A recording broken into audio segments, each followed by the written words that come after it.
You're listening to the Tiger 2 podcast, the go-to sports show for students, by students, about all things Tiger sports. Recorded at WUMR 91.7 FM and powered by Tiger News. Now here are your hosts, Bryant, Dacus, and Jackson Brown. Welcome to the Tiger 2 podcast. I'm your host, Bryant Dacus. Alongside with Jackson Brown. So a lot of people are wondering, who are we? What are we here for? So why don't you go ahead and tell people about yourself? Yeah, so I'm Jackson. I'm a junior at the University of Memphis. I'm a public relations major, but also an avid sports lover. I'm from out of town, so I'm sort of the outside perspectives guy. Been living in Memphis for 2 years now, and I love missed field goals. Yeah, I mean, I guess I can agree with that. I love missed field goals too. I'm Bryant Dacus from right here in Memphis, Tennessee, journalism major, sophomore here at the University of Memphis. I'm the sports director at WUMR, the on-campus radio station, so make sure you tune in to me if you're in your cars driving at 8:30 in the morning. But Jackson, big week here for the Tigers. This is a Tiger sports podcast, and this is probably one of the biggest weeks in program history right now. Oh, absolutely. And I mean, it was so funny. We were talking about it in our planning up to this show, how it almost wasn't a big week. And like I said, thank God for missed field goals. They are truly great. Here's my question. Where were you when that happened? I was on my couch. I had just gotten a dog, and I was trying to figure out what to do with the dog. When I saw the missed field goal, I screamed, I clapped, the dog went nuts and peed on my carpet. Wow. That's impressive. That's interesting. I was driving in my car when it happened, and I watched it.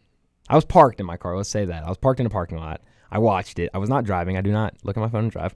But I watched it, and yeah, I freaked out in my car. People probably thought I was crazy walking by. But it's cool because we now have game day. Exactly, and it's the first time in school history, for football at least, that game day has been hosted in Memphis. It's hosted basketball side of things 3 times now.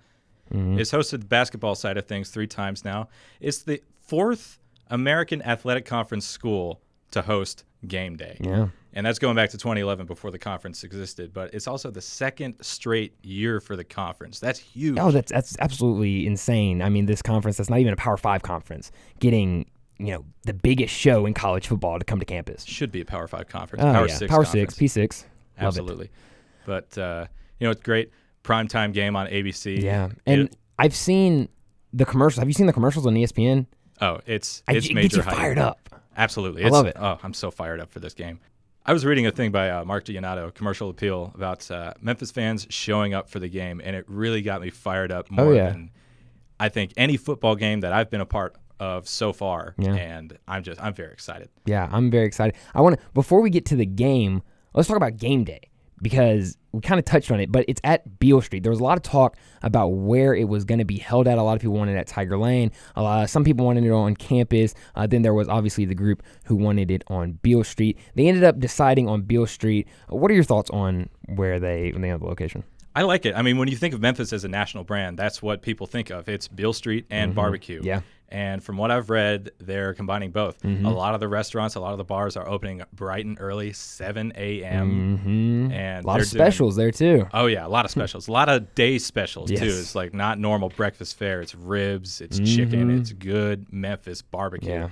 And, it's going to be tight quarters. It's going to be cramped. It's going to be like Memphis in May on steroids a little bit. But I am fired up. I think the game day hosts are going to have a great time. I think the crowd's going to have a great time.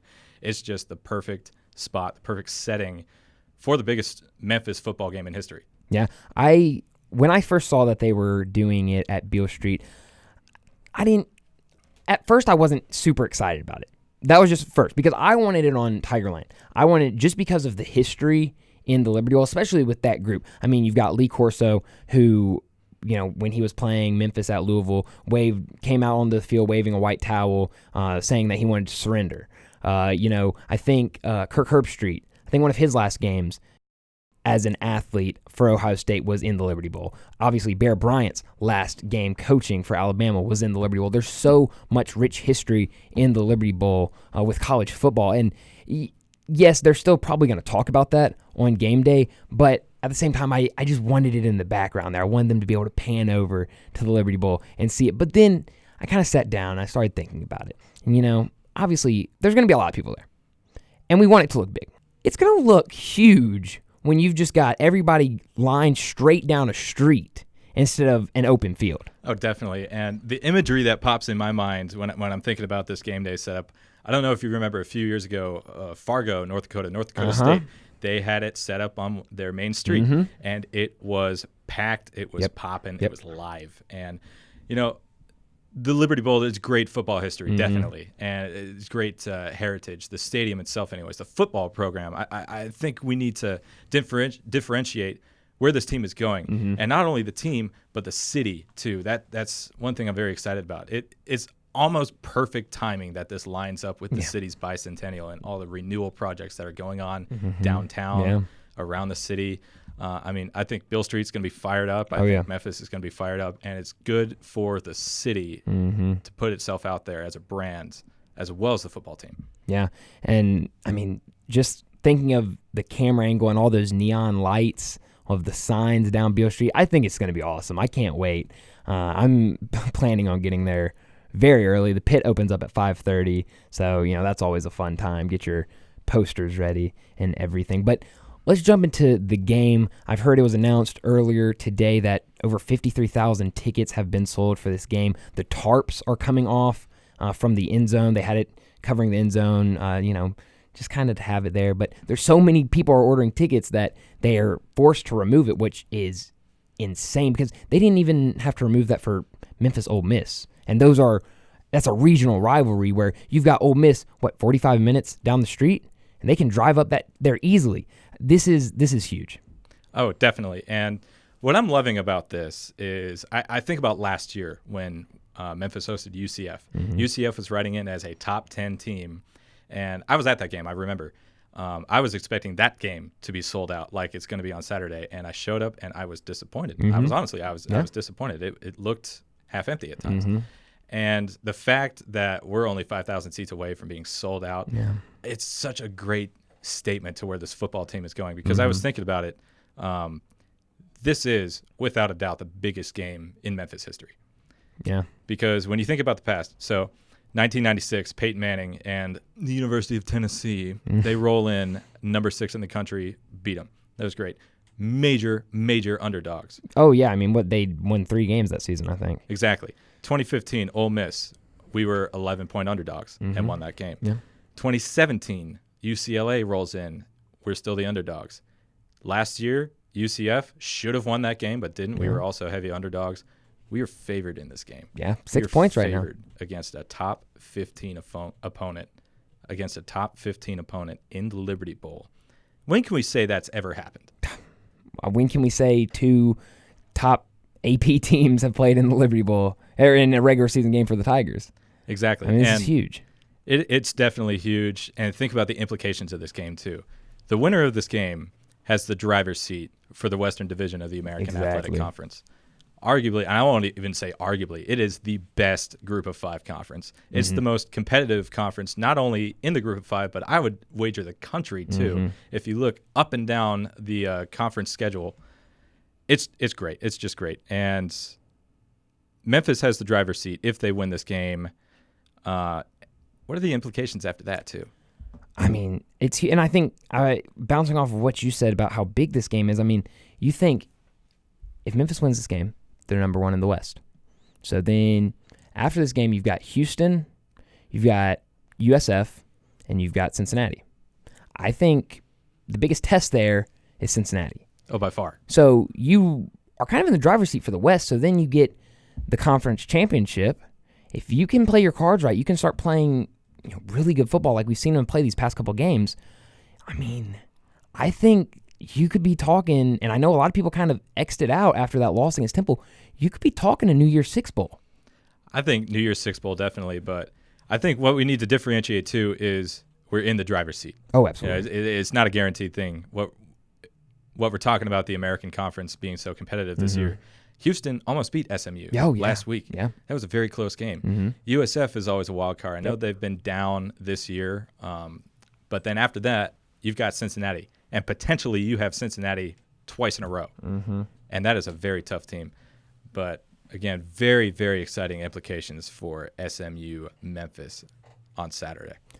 Yeah, and so going into the game, looking at the away team, just because we don't know much about them right now, looking at SMU, obviously undefeated right now, a good team, a really good team. Very good team. But they have some key players that are going to be out. Richard Moore, he's out with a knee injury. Kiki Burns, out with a head injury. Kendrick James, he's out. Harrison Lovelace, out. Reggie Robertson Jr., questionable with a leg injury. William Brown, questionable. They have some injuries. Shane Buechele, came from Texas, is phenomenal. He is a very clutch quarterback. I liked him at Texas, and coming to SMU, I love him at SMU.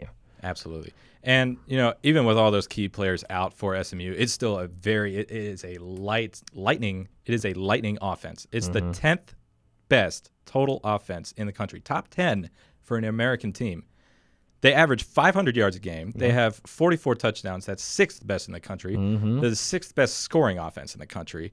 This is a huge test. They haven't scored less than 34 points in any of their games, and it's a good reason why they're undefeated. But you look at them on both sides of the ball, and they start to get a little one-dimensional, especially on the defensive side. Yeah, and I think we were talking about it before. This is a team that I think every game except for the Tulsa game, we've seen them get out to these big leads, and then it seems like they kind of get lazy and they kind of settle with their lead, and they kind of let teams come back. We saw it with Houston. Tulsa, they were down early, but then they fired back. This is a very capable team, but they're also a team that can kind of get comfortable at points. Exactly. We've seen that from Memphis as well. Oh, yeah, absolutely. Last week especially, we're talking about missed field goals. If it wasn't for Kenny Gainwell getting 3 touchdowns, a missed field goal is a moot point. We're not even talking about that right now. Yeah. But Memphis has to get off the trend of letting teams come back in the second half, and that's a big thing for them. Jumped out to that 14-point lead against Tulsa, and then if it wasn't for a miracle at the end of the game, we're not even talking about game day. We're not even talking about a top 25 matchup. Not talking about conference implications. It was just a big game. It was a big deal last week. Yeah. Like I said, Kenny Gainwell, he's got to continue to be a monster. He's incredible. For how young he is, and what he's doing is just unheard of. And you're thinking about it, preseason, he's not your number one back. No, That's at all. Patrick Taylor. He steps up for Patrick Taylor, and he has not gained less than 104 rushing yards in every single one of those games this year. Yeah. That's incredible. I mean, and a lot of people didn't even know much about this guy. I mean, he was redshirted last year, and thanks to this new redshirt rule that was started last year, you get a little taste of him, 4 games, but he played those 4 games. I mean, he had a couple plays that he kind of busted out and looked good, but all in all, I mean, it was short runs and nothing really much. So when he came onto the scene this year, there were a lot of people who were saying, who is this guy? And now he is taking all of college football by storm. Oh, absolutely. He is one of the most elusive running backs in the country this year. He's one of the most elusive backs I've seen in a long time out of this conference, especially. He's just a special talent. He's fast. He's elusive. He gets up and down the field. He runs north and south when he needs to. He's a very clutch player. He gets the job done when he needs to. 149 yards last week, 6 yards a carry, 3 touchdowns. Yeah. Huge performance. Yeah. And I think it's only going to get better. And it's honestly a compelling matchup because SMU has a decent rush defense. We're talking about them being one-dimensional on defense. Top 25 rushing defense. Absolutely. Passing defense, that's where it gets a little shady for them, and that's where Memphis starts to have a big advantage. That's where Brady White, I think, is going to have his coming-out party. Absolutely. Brady White everyone wants to question Brady White, but Brady White, especially these past 2 games and half of the Temple game, has looked like a really good quarterback. You start off looking at the Temple game, 28 for 43. He had those turnovers early, but second half started coming alive. Against Tulane, 21 for 29, 358 yards. 5 touchdowns. 5 touchdowns. Are you kidding me? Brady White, I think Brady White is finally turning into the person we thought he was going to be last year. Yes. But last year when he was in those situations that he just didn't get it done. He just took the sacks. He took the fumbles. He threw the picks.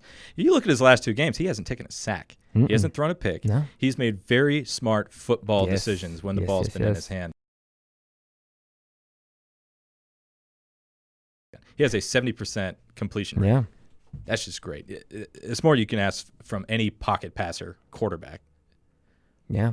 And I think the thing that everyone must say is his decision-making. Like you said, these past 2 games, he has not had a turnover. And I think that is the biggest thing for him. I think it's all been a comfort thing. And I think coming in as a quarterback who, you got to remember, he didn't play a snap at Arizona State for 3 years due to injuries. So coming in, hasn't played football in 3 years, coming into a new team where he has to step in as the starting quarterback, and you get all this hate from people because you're bad. You're not the quarterback that they've seen the past couple of years. You got to remember, Memphis was very lucky with what we had. Paxton Lynch, Riley Ferguson.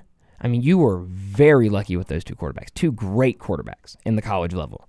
And now you have Brady White, who it's taken him a little time to kind of get his confidence out on the field. And I'll tell you, because I was there calling the Tulane game, that was the first time I can say that I have seen pure confidence out of Brady White. There was a touchdown throw where he ran over to the side, and just the look the pose he made, the look he gave the sidelines, you could tell he was filled with confidence. It was the first time I'd seen it from him. Oh, absolutely, because I think when you look at this team last year and his expectations, he was expected to be more of a game manager. He was expected to make good football decisions and manage the rushing game with that team. Yeah. And throw when he needed to throw, really.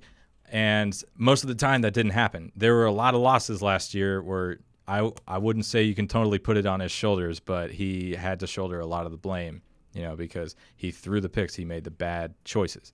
And this year it's just not happening. And it's wonderful. It's the potential of this offense coming to fruition finally.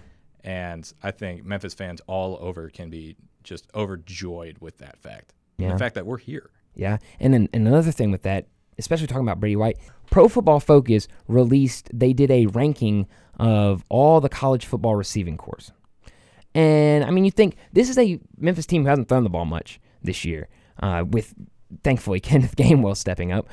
But they ranked at number 11 on that list in all of college football, number 11. And then SMU came in at number 7.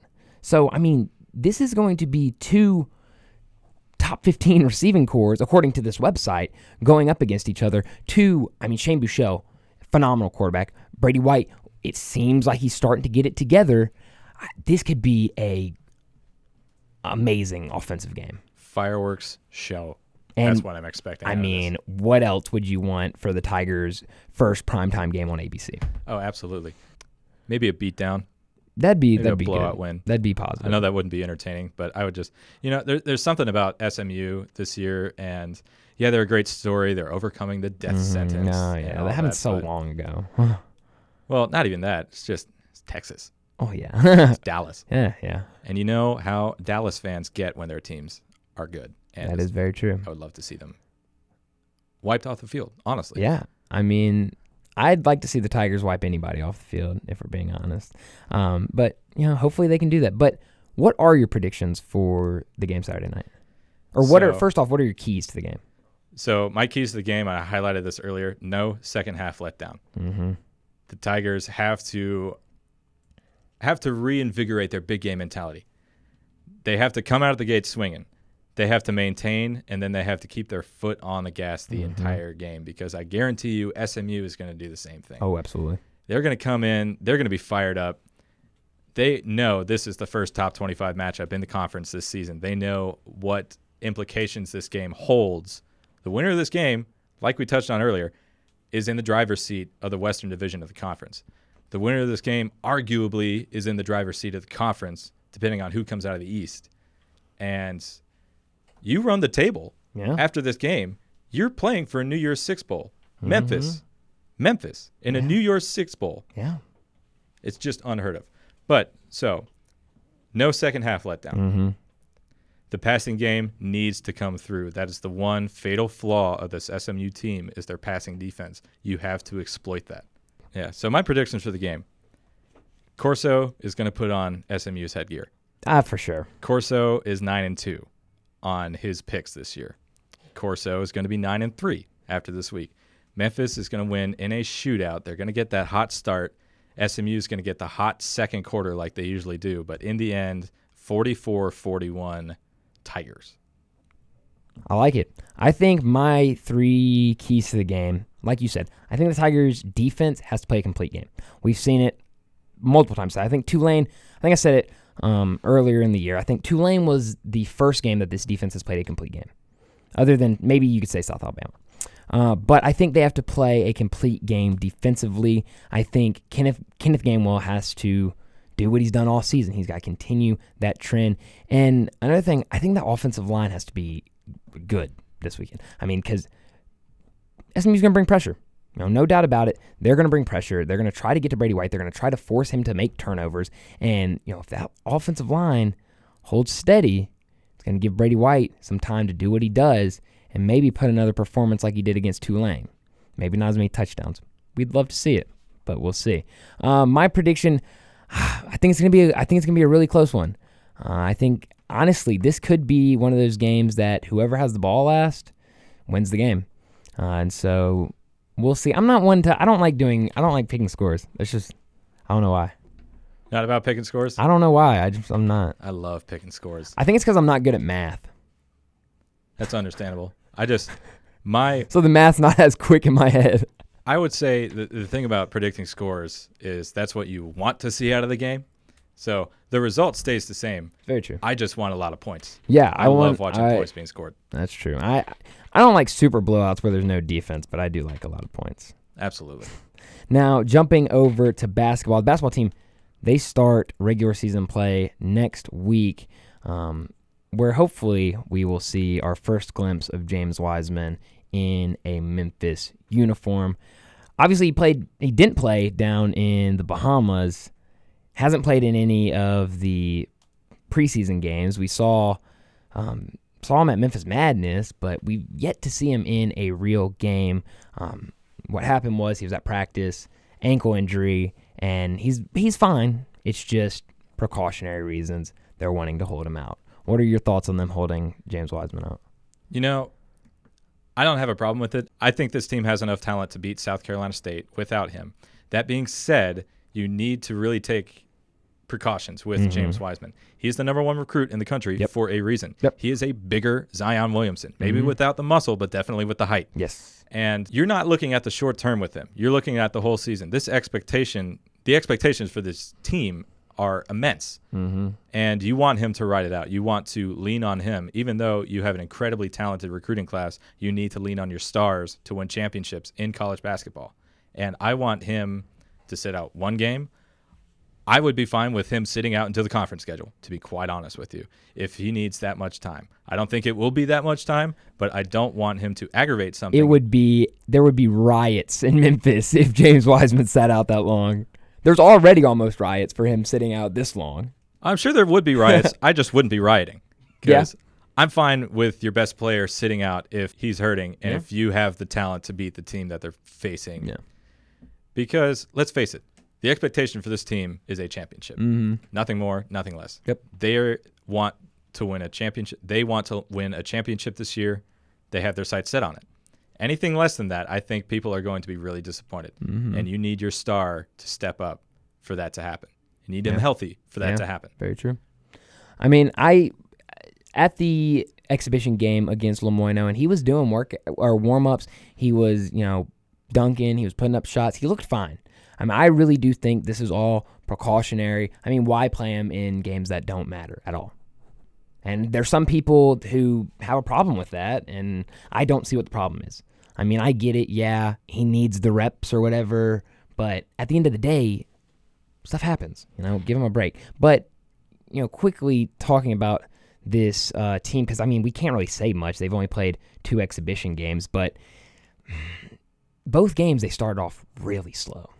Yeah, and I think part of that is cohesiveness. That might be an issue early in the season. You have a lot of freshmen. You have a lot of really young guys playing. They're incredibly talented, yes.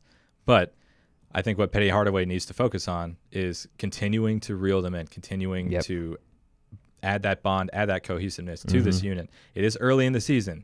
And sometimes, especially in these exhibitions, those early mistakes can be excusable. But especially when that conference schedule starts rolling around, there's no excuse for lack of communication, lack of ball handling, all of those fundamental things that you need to drill in now before moving forward. Yeah. I mean, I think I completely agree with you. I think another thing it might be, because we've seen, I mean, it's just at some points of both those exhibition games, they just looked lazy out there. And I think, and it's if it is what it is, it's something that they need to address immediately. I think this team knows, hey, we have the number 1 recruiting class. Hey, we've got the guys that we could possibly win it all. I think they see the competition they're playing, and they're saying, we can run over these guys. And so they don't give 100% effort when they're out there. And it's not for, long periods of time. It's just maybe a play here and a play there. But those plays string together and causes you to only be up by 2 against Christian Brothers at one point in the game. And so, I mean, it's something they need. If that is what the problem is, which I could definitely see it being the problem, that is something that needs to be done, because you're going to have one of these teams, because that schedule this year, they've got a lot of, little teams on there. It's going to be one of those teams that sneaks up on you and catches you while you're being lazy out there. Yeah, especially once the conference schedule starts. I think you have Houston. They were a 3 seed in the tournament last year, got upset. That's going to be a team looking for revenge against the whole country, really. You have Cincinnati is going to be a good basketball team. UCF could be a wild card in the conference. I mean, it's a sneaky, tough conference schedule. And Memphis is the favorites right now. Top 25 team, top 15 team. You can't let the hype get to you. No. And that's something, honestly, this is the most hype I've seen for this team since I was in middle school. Oh, yeah. You were probably playing with Legos and building blocks by that time. I didn't play with Legos. Not a big Lego fan. But I was 8 years old when they went to the championship. Absolutely. And this is the most hype this team has had since that Derrick Rose squad. Yeah. Arguably. And what we need to see is them managing the hype, them managing the competition, that 1-0 philosophy. Just go 1-0. Just win your next game and then focus on the next game. Because that's what champions do. Yeah. That's what Duke does every single year. They take care of their business, and then they play up when they need to play up against greater competition. That's what Virginia has done in the last 3 years. That's what Kansas continues to do. Yeah.